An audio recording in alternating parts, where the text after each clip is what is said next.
Hello, welcome back to my channel. আমি মৌমিতা আবার নিয়ে চলে এসেছি আমার J&M কুকিং চ্যানেলে নতুন একটা কুকিং কন্টেন্ট। আজকে বানাবো আমার আর আমার হাজব্যান্ডের ভীষণ ফেভারিট একটা রেসিপি, সেটা হচ্ছে জিরা রাইস। তো চলো তোমরা সবাই সঙ্গে থেকো ভিডিওর এন্ড অবধি। এখন শুরু করছি ভিডিওটা, তো দেখা যাক কীরমভাবে হবে আজকে জিরা রাইস।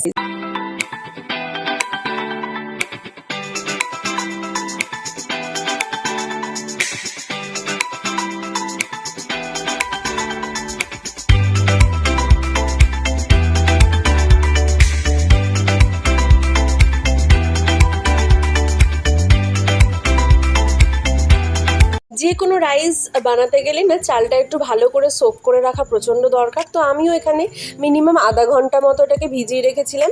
15 মিনিট থেকে আধা ঘন্টার মতো তোমরা অবশ্যই কোনো রাইস রেসিপি বানানোর জন্য চালটাকে ভিজিয়ে রাখবে।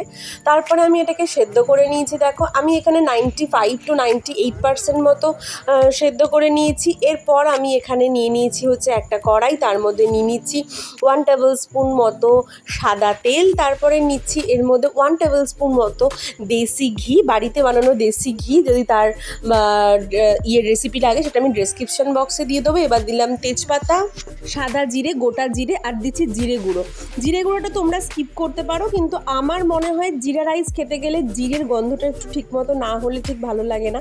তাই আমি গোটা জিরে ফোড়নে দিয়েছি, আর দিয়েছি হচ্ছে জিরে গুঁড়ো, যাতে বেশ ভালো মতো আর কি গন্ধটা পাওয়া যায়। তো ভালো করে এটা নেড়ে চেড়ে একটুখানি হালকা সটে করে নিচ্ছি। তারপর আমি এর মধ্যে সেদ্ধ করা চালগুলো, দেখো আমি ঠান্ডা হওয়ার জন্য একটা পাত্রের মধ্যে ভালো করে ছড়িয়ে রেখেছিলাম। তো এটা মোটামুটি ঠান্ডা হয়ে গেছে। এরপর আমি এটা ওই কড়াইটার মধ্যে ঢেলে দিচ্ছি, এটাকে ফ্রাই করে নেবো বলে। তো ঢেলে নিলাম, এটাকে নিয়ে এটাকে ভালো করে ফ্রাই করে নেবো। চালটা একদম ঝরঝরে রয়েছে।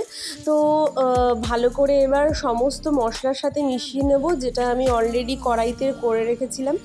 খুবই হালকা হাতে এটাকে আস্তে আস্তে করে মেশাবে, যাতে চালগুলো ভেঙে না যায়, সেই দিকে একটুখানি সচেতন থাকতে হবে।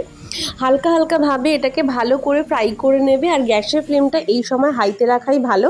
আমি দিয়ে দিলাম স্বাদ মতন লবণ। যদি তোমরা সেদ্ধর সময় অনেকটা লবণ দিয়ে থাকো তাহলে সেই অনুযায়ী তোমরা এটাকে নুন দেবে। আর আমি একটুখানি টেস্টটা ব্যালেন্স করার জন্য সামান্য একটু চিনি দিয়েছি।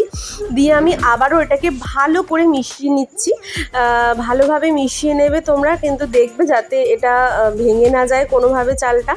আর এর মধ্যে তোমরা যদি চাও, আমি যেমন একটুখানি অয়েল কমই খেয়েছি, তোমরা চাইলে এর মধ্যে আরেকটুখানি ঘি আর একটু অয়েল দিতে পারো।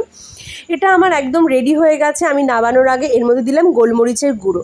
তো নিয়ে নিয়েছি একটা প্লেট। এবার আমি গরম গরম জিরা রাইস সার্ভ করে নিচ্ছি।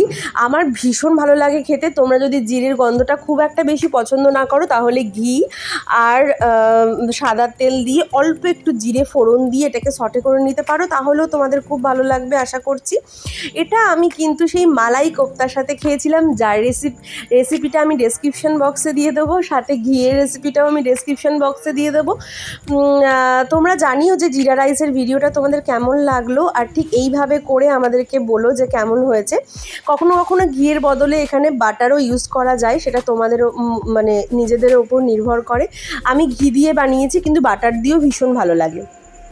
তো আজকের রেসিপিটা আমি এখানেই শেষ করলাম। আবার দেখা হবে নতুন কোনো ভিডিওতে।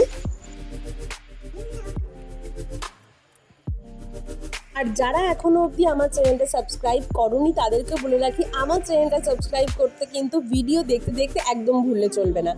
তো চলো ততক্ষণের জন্য টাটা, বাই, টেক কেয়ার। আবার মৌমিতা হাজির হবে এই চ্যানেলে নতুন অনেক টিপস আর ট্রিক্স নিয়ে, আর নতুন অনেক ডিলিশিয়াস টেস্টি রান্না নিয়ে। তো এখনের জন্য টাটা, বাই।